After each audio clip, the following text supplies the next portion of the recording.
Welcome to Downtown Sports. My name is Downtown Stephen Brown, and in today's video, guys, I want to go over some news and some notes ahead of the first game in the Toronto Maple Leaf Tampa Bay Lightning series. I want to talk about the lineups, which we're going to see tonight, and I want to go over some line combinations and some numbers as well.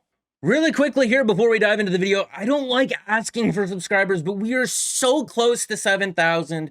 And if you enjoy this one by the end of it, it would really mean a lot to me if we can hit that mark. Either before game one, after tomorrow, it doesn't really matter to me. Just the 7,000 number would be real cool. Nice and tidy here to start us off from Mark Masters. Per Leafs coach Sheldon Keefe, Anze Kasha is in. Michael Bunting is out.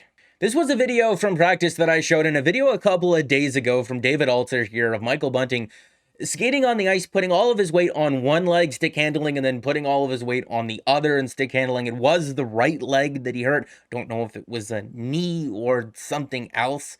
But this was from April 26th. He participated in his first full practice on Sunday. He skated again today. This is encouraging. Of course, it's going to be different in an actual game. And you probably heard me say this 3 or 4 times by now, but possible that he gets in for game 2 or 3. So that means that we have our projected game 1 lineup here from Mark Masters, Alex Kerfoot, Austin Matthews, and Mitch Marner. It doesn't really seem to matter who's the third member on that line. Obviously, it's the best when Michael Bunting is there, but Austin Matthews and Mitch Marner have been absolutely dominant over the last 2 seasons, and they've taken that to a whole nother level this year, and we'll go over some numbers on that in a minute here, but I want to talk about line 2 and line 3. Because earlier in the week, Sheldon Keefe teased the idea of possibly reuniting William Nylander and John Tavares. But that hasn't been the case so far. We're more than likely going to see Tavares and Nylander split up and playing on 2 different lines, at least to start this series. The Maple Leafs finished the year 15-3-2 since the trade deadline, and they split up William Nylander and John Tavares in this 4-2 loss to the Montreal Canadiens when William Nylander obnoxiously blew the back check on the David Savard goal, and they went 14-2-2 afterwards, and maybe that line of Nylander, Kampf, and Engvall wasn't successful to start with, but they really poured on towards the end of the year. Hell, William Nylander really poured it on towards the end of the season with 21 points in 17 games, 10 of them being goals away from John Tavares and finding a way to be a +4 playing a defensive role with David Kampf and Pierre Engvall.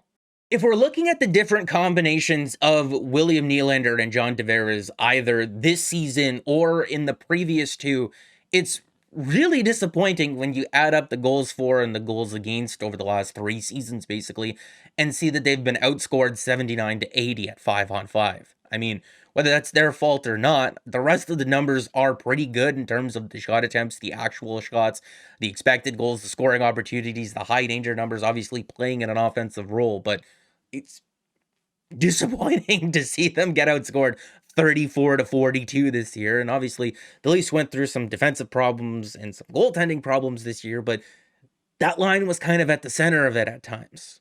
And again, that line of William Nylander, David Kampf, and Pierre Engvall played very well, not getting very many offensive zone faceoffs. If you're looking at the shot attempts, the actual shots, the expected goals, they lose the overall scoring opportunity battle, but they control the quality of them, and that's really what you want. Maybe it's stupid to compare the 2 duos, because Matthews and Marner are just better than Tavares and Nylander, and they've also gotten some more help on their wings, playing primarily with Zach Hyman and Michael Bunting the last couple of years, but they've had a couple of other line mates as well, but they're also seeing top competition. They're playing up against the other team's best players. They're getting the tougher defensemen playing up against them. Nylander and Tavares, it's a balance between quality of competition and quality of teammate, of course, but they're seeing secondary matchups, and they're not even coming close to what Matthews and Marner have done over the last couple of years.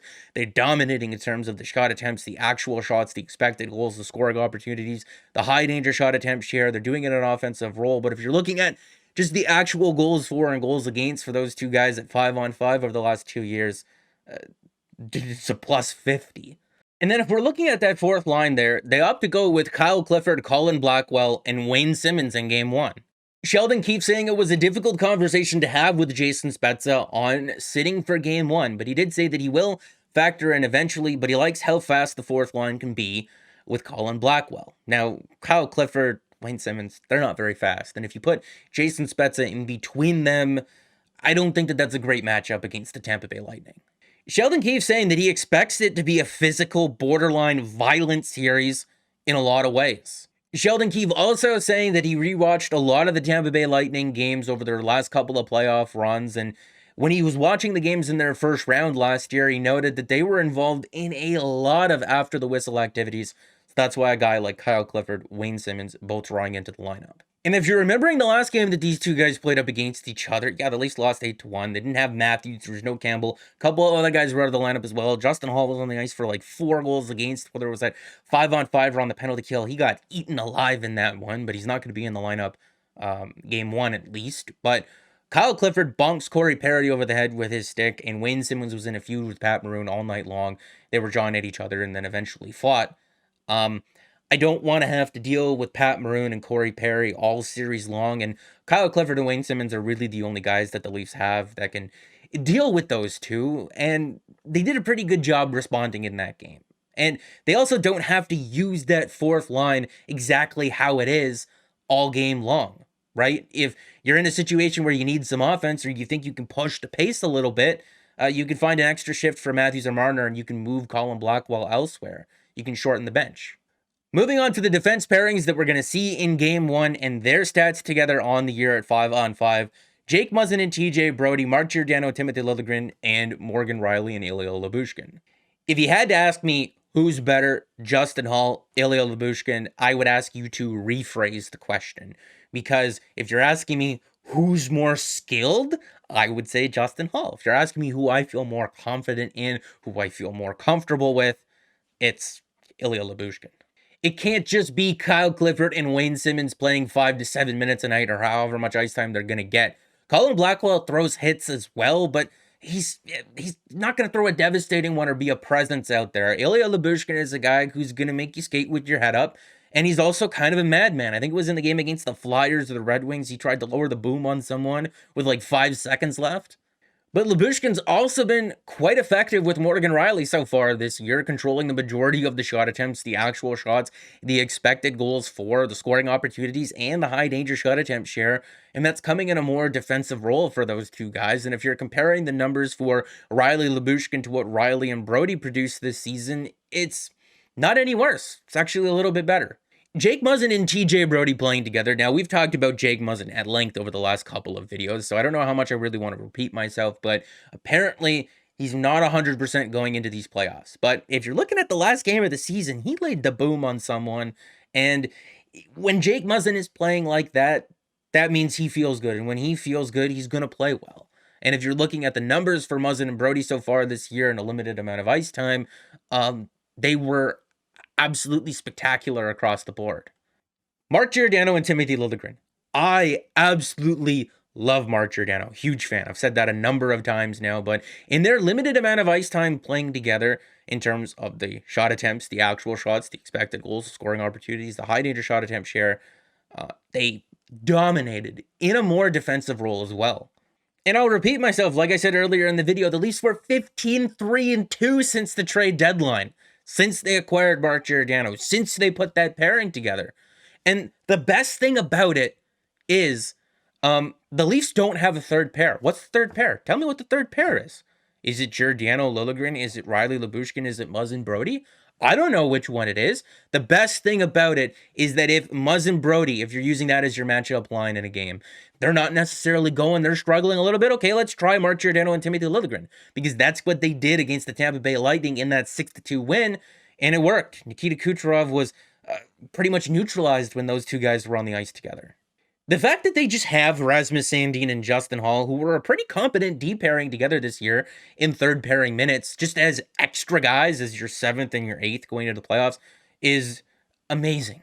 It's amazing. I've said it before in a number of videos, but when Jake Muzzin got hurt last year, it was Travis Dermott playing top 4 minutes. The year before that, it was Martin Marincin. So we've come a long way with the D pairings, and the fact that I can't tell you which one is the third pair really excites me.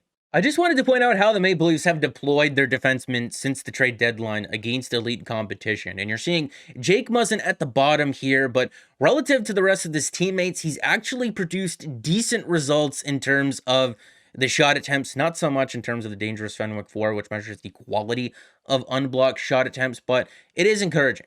I don't know if Muzz and Brody are going to go right up against Stamkos Kucherov. It'll be interesting to see who gets that task, but Morgan Riley against elite competition since the trade deadline has been absolutely amazing. Playing with Ilya Lyubushkin, who's also kept up in that department in terms of the shot attempts relative to his teammates and the dangerous Fenwick 4 as well.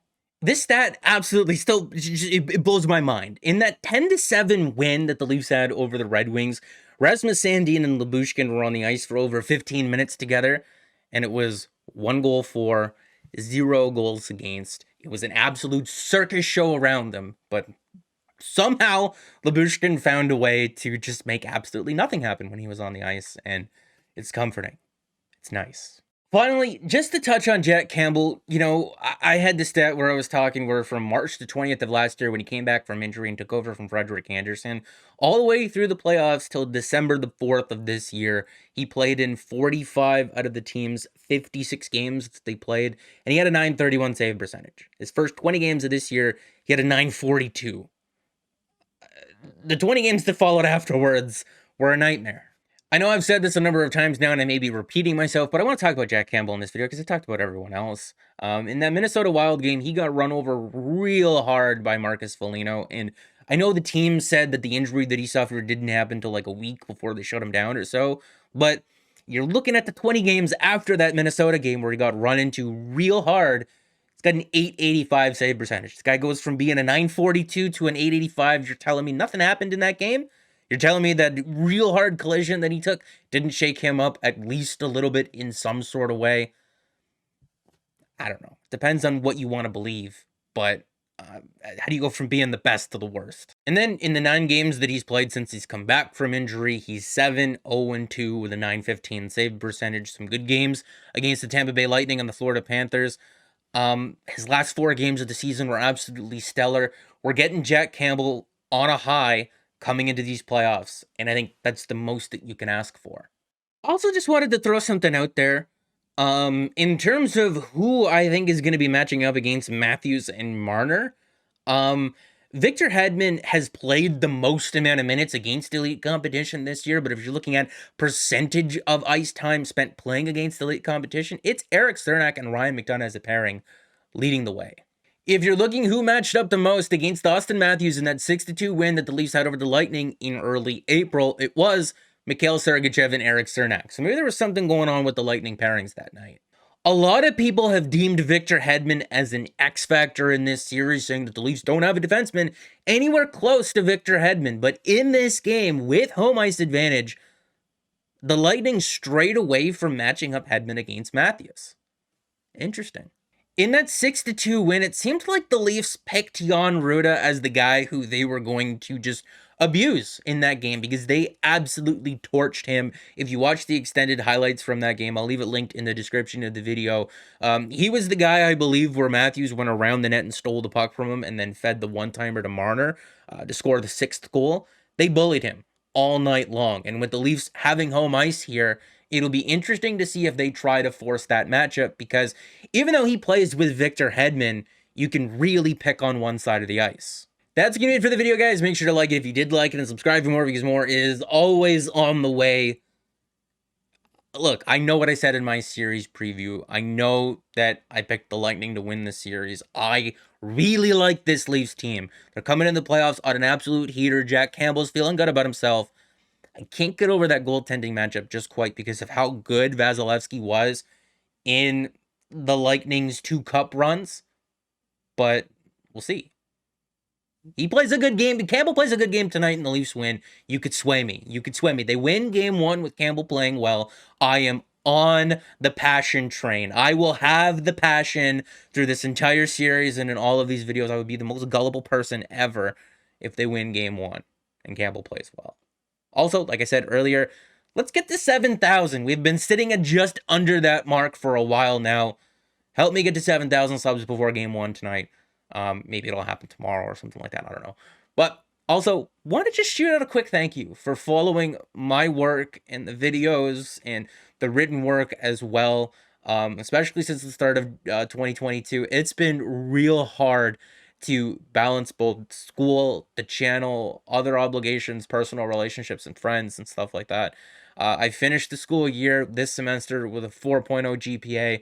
We've had tremendous success on the channel so far. I'm just waiting to hear for the start date for the TSN internship. I know I've said thank you a lot. I know that I've talked about the TSN internship a lot. I'm just super excited about it. I can't wait. I can't wait. Oh, hopefully the Leafs go on a long enough playoff run that I can be there doing stuff, working on Leaf games. Not going to be on TV or anything like that, but I'll be behind the scenes. I'll be behind the scenes. We'll see how this goes.